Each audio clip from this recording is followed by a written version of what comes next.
Hello chess friends, welcome back to the next recap video of the Champions Chess Tour, and for the first time we are going to stir away from the world champion Magnus Carlsen, and instead we have got a different game on the menu altogether, and that is going to be none other than the encounter between Shakhriyar Mamedyarov against Jordan van Foreest. Now the main reason why we have this game on the menu is actually what happened on the tail end of the business, but I really want to go through the entirety of the game because I would like to discuss a couple of key points before that very instructive endgame in the end occurred.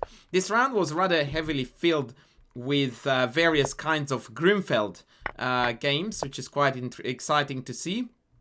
This G3 variation is one that is not particularly popular, by the way, on top level. In fact, Mamedyarov himself is the most notable aficionado of this line, but its reputation, is not really that great. That being said, I feel like Jordan must have dropped the ball here with castles, because CD appears to be the far better choice here, and only then castles, exactly because what happened in the game, because he white has d5, and if black had inserted CD, then now the rook would be hanging.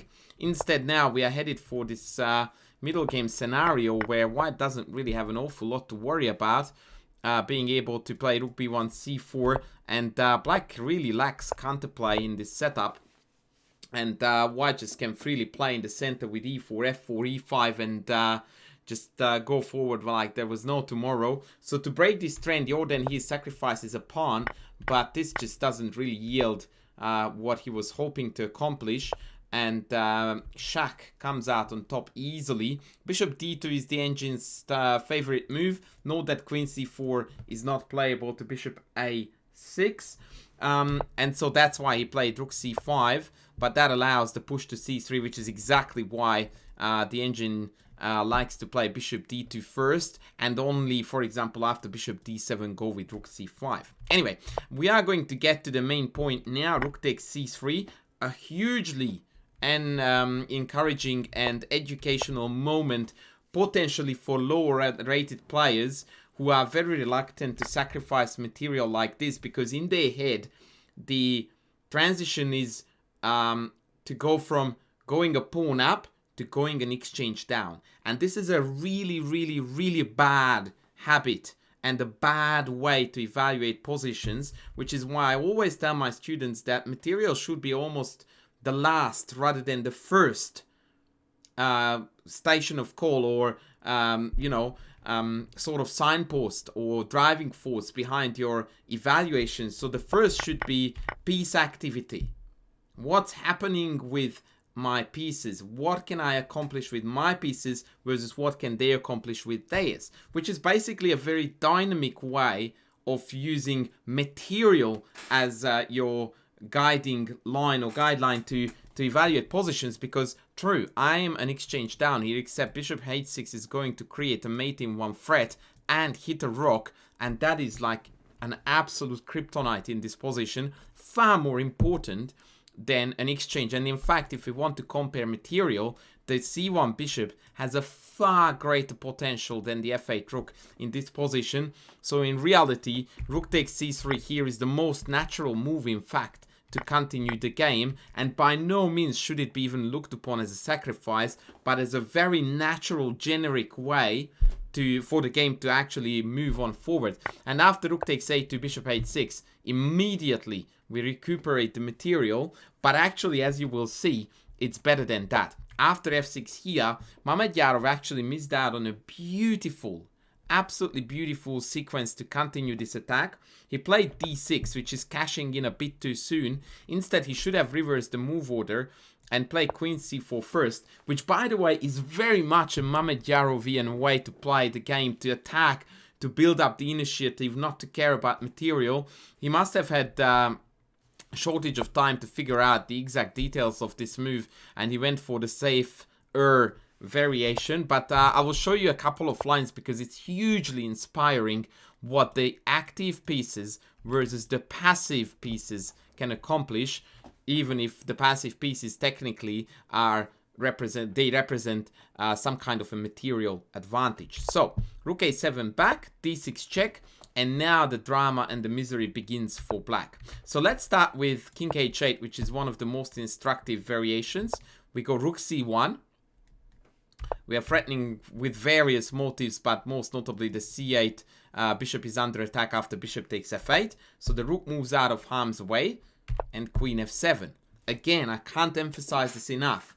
Does it really matter that black is an exchange up? Not really. White is calling the shots. All of our pieces are ridiculously active, and black is in a clumsy, miserable defense with scattered pieces all over the board, pins everywhere, making the situation even harder. And now, of course, tactics are going to reign on black. For example, after bishop a6, we have got bishop d5, or even a simple move like d takes e7 is going to win.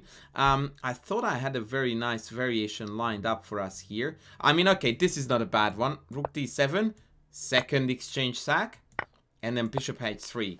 Look at those beautiful bishops slicing and dicing the position into bits. No check on c1 because the bishop is covering it. And after f5, de7, now we are threatening with mate, no less, on f6. And there is no adequate defense against the threats. Rook takes e7 is best when after queen e7, white is completely winning. So that was one way to go about business.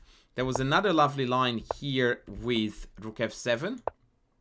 When we play again rook c1, bringing all the boys to the party. And after bishop b7, queen c7 brings home a very nice victory. Takes. And now the bishop is under attack because then c8 queen comes. And after bishop c8, rook d1. And once again, the bishop on h6 is the hero of the day. Far more important piece than the rook on f7. Rook d8 check or checkmate is impossible to stop, and white is going to come out on top again. So that was a very, very nice variation to go for with queen c4. Unfortunately, Mamedyarov went with e6, but at the same time, we are definitely a winner of this decision in a different way, because we get to now experience a very instructive endgame technique that occurred after masses of trades, which I'm going to skip through because this part of the game is less important and interesting. So squeeze until we get to the stage where all the big boys come off the board and we land in this bishop ending. Now, I think that this bishop ending is a draw by best play. The engine's evaluation is plus 0.9, which tells us absolutely nothing. And by the way, the engine in these very technical endgames is not very helpful most of the times, unless you know how to poke and prod it and sort of feed to it plans that then you want to investigate whether they win or not. I think that this position is not winnable with best defense, but let's see what happened in the game. Very logical play by Mamedyarov. Plays f4. There are 2 pawns fixed on the wrong color from black's point of view, and we are a pawn up, so it has to be very close, but I failed to find the winning plan. What's for sure is that white needs to bring this king to one of these two squares, and we will almost certainly have to break with e5. Let's see what happens. He does bring the king to the center like a boss. He optimizes bishop placement. Very important in endgame technique not to rush your plans. Put your pieces on the very best squares possible, whatever those squares are in your head, and only then try to execute the break that you hope to bring the benefits that we are playing for. Now, e5 is definitely the way to go in my opinion too, but even here, after the extremely passive bishop e8, I could not find for the life of me a way to break in. I think that taking is really bad because after king takes, black can just pass till the cows come home with bishop, and we just can't, excuse me, break in. So that's not playable. And instead here Mamedyarov tried to retain the tension, which is always the right policy. And this is a very good practical advice, by the way, that even if you don't see a clear winning plan, just retaining threats and constantly playing moves that don't change the position really in a major way and just forcing your opponent to continuously having to come up with the best defense tends to break defenders down even on Grandmaster level. And of course, Jordan, he broke down not because of he's a bad player, but because he had 30 seconds left on the clock. But nonetheless, do not pull the trigger too fast. Play on. Shuffle your pieces around. Create different types of threats, and you will find that a lot of the times people break down under the very, very unpleasant, arduous task of defending, because they play for survival. So, and that's for a human mind, that's a very negative mindset to be in a game where when we started off, we play for 3 results. We can win, we can draw, we can lose. And for the last 20 odd moves or 30, Black is playing only to survive. There is no win on the cards whatsoever. And that tends to put people in a negative mindset. It's not fun. It's not enjoyable. So the longer you can elongate this suffering, the more likely that you can break your opponent psychologically. Much more importantly than on the board. And that is why also, by the way, the computer's evaluation to some degree is irrelevant. Because you can't break the computer's psyche, you can't break the computer's tenacity, you can't break the computer's ability to resist by tiring them out. None of this exists. But against a human, they all are important factors. And indeed, here, Jordan makes a major slip by putting this king on e6. And now he created this very awkward situation where he has a lot of pieces on white squares, which is not really an optimal way to go about business in a light squared bishop ending. But I think even this could be maybe manageable. We will see. The point is that he needed to pass here with the bishop just to and fro, and he would have been completely fine. I don't see a way how white can actually improve on this position at all. So just to pass on the diagonal, seems to be quite effective. Let's go just to c2 to maintain the ability to move around the bishop a little bit more freely. And I don't see a way in for white. It's just, I don't understand how it's winnable, although the engine still claims the edge. Anyway, after king e6, king d4, now the point is that we are threatening to play bishop d3 because any bishop trade leads to a winning pawn ending, and black is in a pickle now to get out of this. Alright, and so now after bishop here, bishop d3, which by the way, by the engine's evaluation, drops the evaluation by 3 points. So here it's 4.9, and after bishop d3 drops back down to 1.4. And yet, if you actually play out the recommended moves by the engine also comes back to the realization that bishop d3 has to be played at 1 point in order to win. Hence my telling you that in these very technical endgames, the engine often gives you misleading evaluations at times. So f5 was forced, or I thought it was forced, after which the winning is still actually quite interesting and technically demanding. What you need to do here is give a check, put the king on c5, and when black starts passing with the bishop, you need to come in from behind. So I analyzed the line with bishop h3, which is quite instructive. You go in, and you'll actually let the bishop go, and you play e6. And that is just a marvelous, beautiful, beautiful way to score a victory. The bishop needs to come back, and now there are, I believe, multiple ways to win. Bringing the king closer is one of them, but e7, king f7, and bishop takes g6 is a marvelous motif that yields 2 extra pawns to us and a winning position. So that was an interesting idea there, and actually it's quite reminiscent in some ways to what happened in the game. The game continued with king back to f7, when again the king approaches and goes all the way to d6, or they have to give up the pawn now. So if they don't do that, then after king d6, we are going to inevitably transition into the f5 structure, because after king d6, bishop c4 check followed by e6 just wins very cleanly. So yeah, and if, for example, bishop e6 check here, now we are threatening to take, and if fe, there comes f takes e, and again black is struggling really, really badly to hold the e6 square here. We can just come up and force a bishop trade or force the pawn forward. So Jordan decided to give up the pawn on g6, and go into this structure. And even here, the win is a little bit tricky.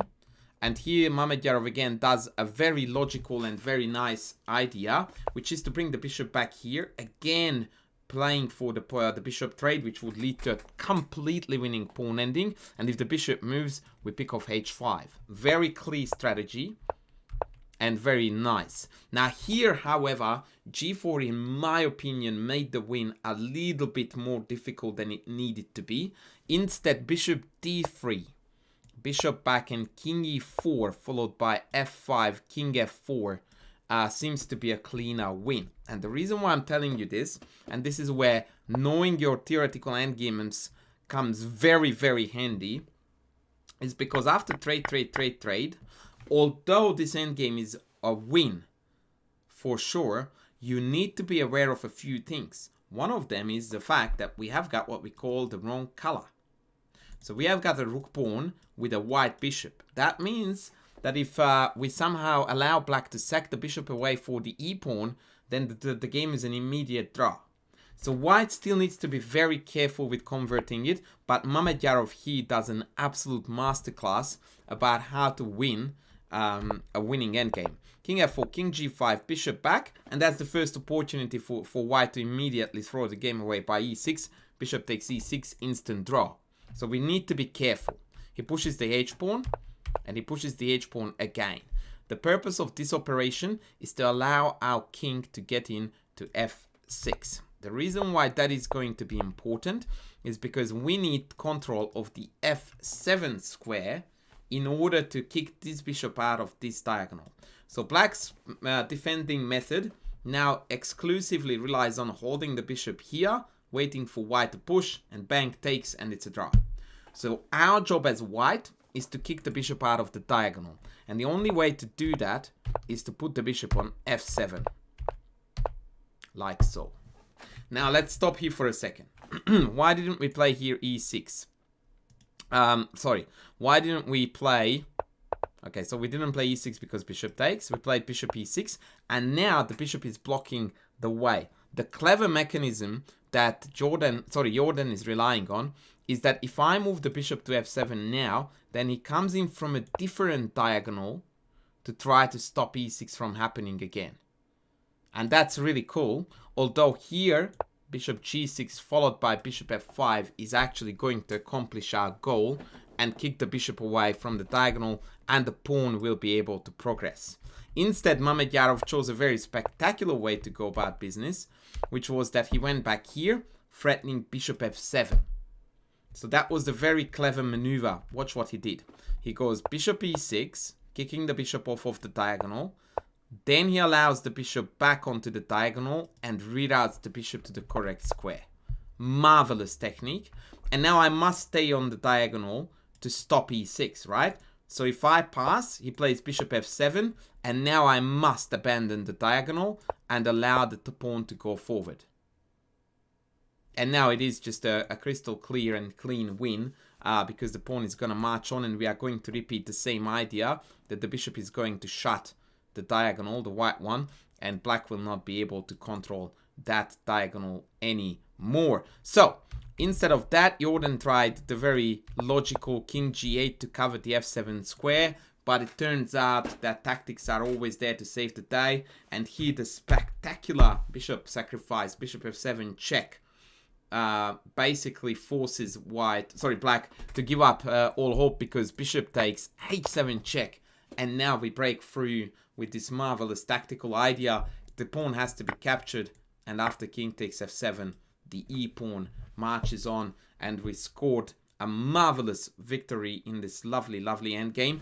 There is a lot to take away from an endgame scenario like this, and I very highly recommend you, if you want to improve your endgame technique, to just set up an endgame position like this on your board and start to analyze the position and see how you would try to win with white and how you would try to hold it with black, and what kinds of plans are at play that allow the respective sides to either stay in the game or play for a win.